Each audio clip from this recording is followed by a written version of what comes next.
2 दिन पहले एक बड़े कौमी उर्दू अखबार में खबर छपी जिसमें हमारे वज़ीर ख़जाना फरमा रहे थे कि हमारे दोस्त मुल्कों ने जो कर्ज़े की वापसी की मियाद की मुद्दत है उसमें इजाफ़ा करने से भी इनकार कर दिया है, या वो रोल ओवर जिसे कहते हैं वो भी नहीं हो रहा। ये अगर सिचुएशन है तो डॉक्टर साहब हम कहाँ खड़े हैं? बिस्मिल्लाहिर्रहमानिर्रहीम। देखिए, IMF का जो डेलीगेशन शायद कल पहुंच रहा है पाकिस्तान, ये बिल्कुल जिसे कहते हैं, ये ख्याल था कि शायद अगले साल मार्च के महीने में रिव्यू होगा, मगर ये जो आए हैं तकरीबन 4.5 महीने पहले, इससे एक बहुत बड़ा परेशानी का इशारा मिलता है।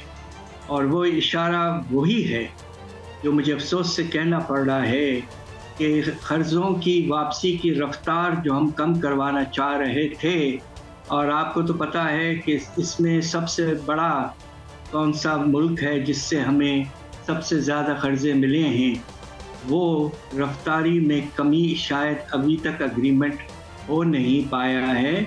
और जो पाकिस्तान के साल भर के जो पैसों की ज़रूरत है बाहर से, तकरीबन 24 अरब बिलियन डॉलर्स, वो कैसे पूरे होंगे? इसलिए IMF का डेलीगेशन धड़ाधड़ पाकिस्तान पहुंच रहा है और शायद यही इशू सामने है। डॉक्टर साहब, ये इशू यानी जाहिर है कोई इसका हम हल तो तलाश करेंगे, लेकिन इसके असरात कभी हम कहते हैं जी वो एक मिनी बजट आ जाएगा, टैक्सेशन, वही उन्हीं को निचोड़ेंगे हम आवाम को, या do we have any other options at our disposal? Doctor साहब, दरअसल इसका ताल्लुक टैक्सेशन से नहीं है। अगरचे ख्याल ये था कि FDR के रेवेन्यूज़ में नुमाया तौर पर शॉर्टफॉल हुआ है, तकरीबन हमारा अंदाज़ा ये है कि 400 अरब तक का शॉर्टफॉल हो चुका है। वो ये रहा है, और ये मसला जब श्रीलंका डिफ़ॉल्ट किया था, आपको याद होगा 2 से 2.5 साल पहले, उस वक्त भी IMF के प्रोग्राम में डिले इसलिए हुआ था कि जो मुल्क चाहे श्रीलंका को लोन्स दिए थे वो रोल ओवर करने के लिए तैयार नहीं थे। मैं फिर से नाम नहीं ले रहा हूँ, आपको अंदाज़ा होगा कि कौन सा मुल्क है। डॉक्टर साहब, मैं तो ज़ाहिर है आप नाम नहीं ले रहे, लेकिन हमें अंदाज़ा है कि हमारा सबसे बड़ा और हमें उम्मीद भी उन्हीं से थी, और हमारी रवायती तौर पर यानी जो एक रिश्ते हैं वो भी बड़े मुस्तहकम थे। Don't you think it's a very huge failure, एक डिप्लोमेटिक लेवल पे भी और इकोनॉमिक लेवल पे भी? We are losing our friends.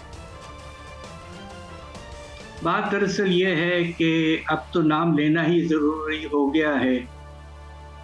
Pakistan का सबसे बड़ा कर्ज देने वाला मुल्क चाइना है, और चाइना से हमने CPEC में, चाइना के कमर्शियल बैंकों से और चाइना के प्राइवेट इन्वेस्टमेंट से, ख़ास तौर पे IPPs में जो पैसा लगा है, ये सब आप मिला लें तो ये 38 से 40 अरब डॉलर तक पहुंच जाता है, जो कि तकरीबन 25% से भी बहुत ज़्यादा है, 30% के लगभग हो चुका है हमारे पूरा डेट का।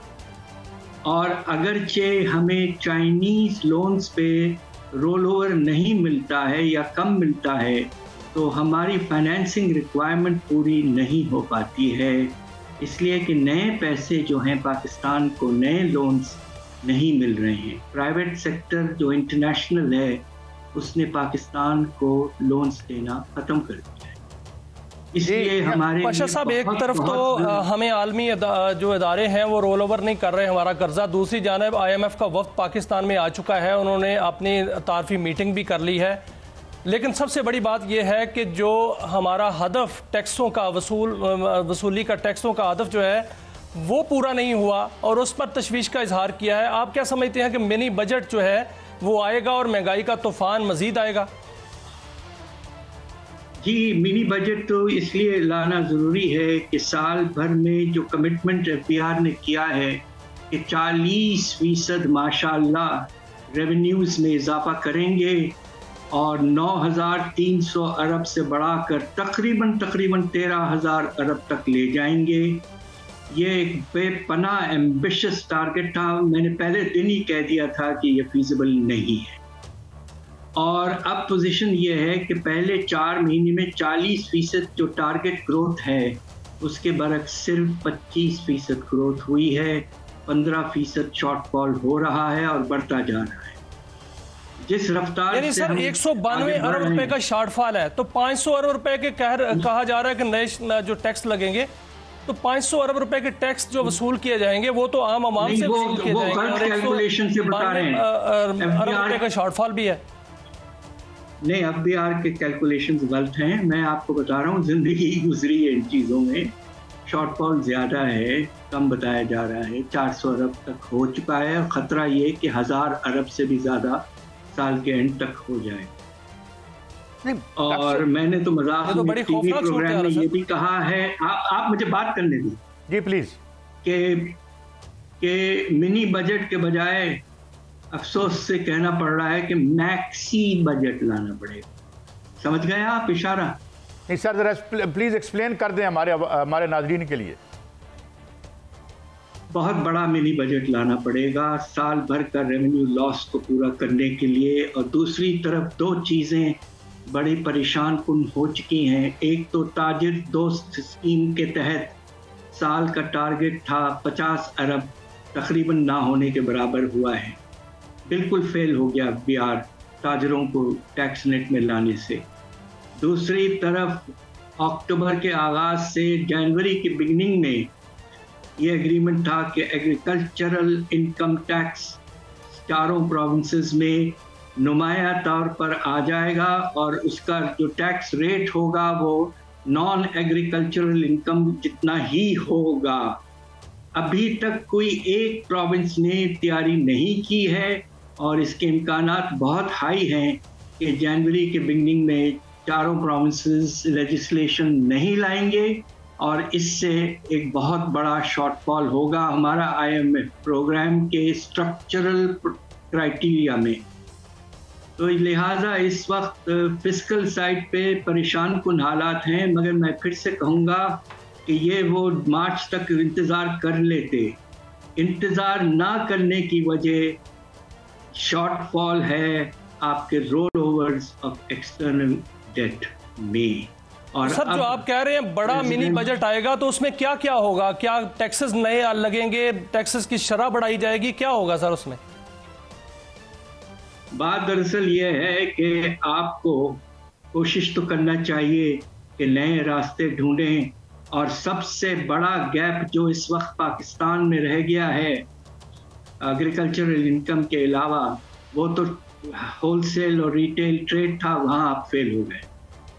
अब एक ही सेक्टर रह गया है जिस पर भारी टैक्सेशन की ज़रूरत है। इस वक्त वो सेक्टर बूम कर रहा है। हैरत अंगेज बात यह है, और आपको तो अंदाज़ा हो गया होगा ये कौन सा सेक्टर है। ये रियल एस्टेट प्रॉपर्टी सेक्टर है। इसमें इस वक्त पूरे मुल्क में 5 टैक्सेस हैं प्रॉपर्टी पर, और माशाल्लाह कुल रेवेन्यू जो हम उठा रहे हैं वो सिर्फ GDP का 0.2%, जबकि ये कम से कम 1.5 से 2% होना चाहिए। इस पे गुंजाइश है, लगाएं, जोर से लगाएं बड़े प्रॉपर्टीज। अच्छा डॉक्टर साहब, आपकी एक पॉलिटिकल इकोनॉमी की साइड भी है, आप पॉलिटिकल इकोनॉमिस्ट भी हैं, हमाजियत शख्सियत हैं। जब आप मैक्सी बजट कहते हैं, और इससे पहले जो फिगर्स आप पॉवर्टी के दे चुके हैं कि कितनी तेजी से लोग पॉवर्टी लाइन से नीचे जा रहे हैं, यूथ कहाँ खड़ी है, what could be the political implications of this maxi budget so to से?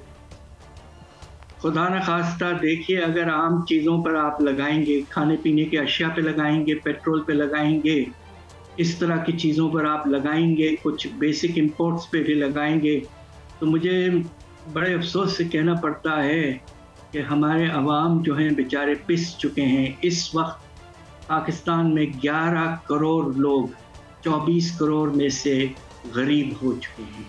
और क्या आप गुर्बत और बढ़ाना चाहेंगे? तो खुदा न खास्ता कहीं ऐसा ना हो कि एक मसला खड़ा हो जाए हमारे मुल्क। तो वाहिद आप सर, एक तरफ तो ये गुर्बत का मसला है, दूसरी जानब ये भी खदशा तो है ना सर कि पहली तिमाही में ही हम नाकाम हो गए हैं और 37 माह का बजट जो प्रोग्राम है IMF का वही ना हो, वही जो है वो ड्रॉप आउट हो जाए। देखिए, अगर वो जिस तरह पिछला EFF हुआ था नाकामयाब, अगर इस मर्तबा होता है तो मुझे ये कहते हुए इंतहा परेशानी और अफसोस है कि पाकिस्तान को दिवालिये से निकलने में बहुत मुश्किलात आ जाएंगी।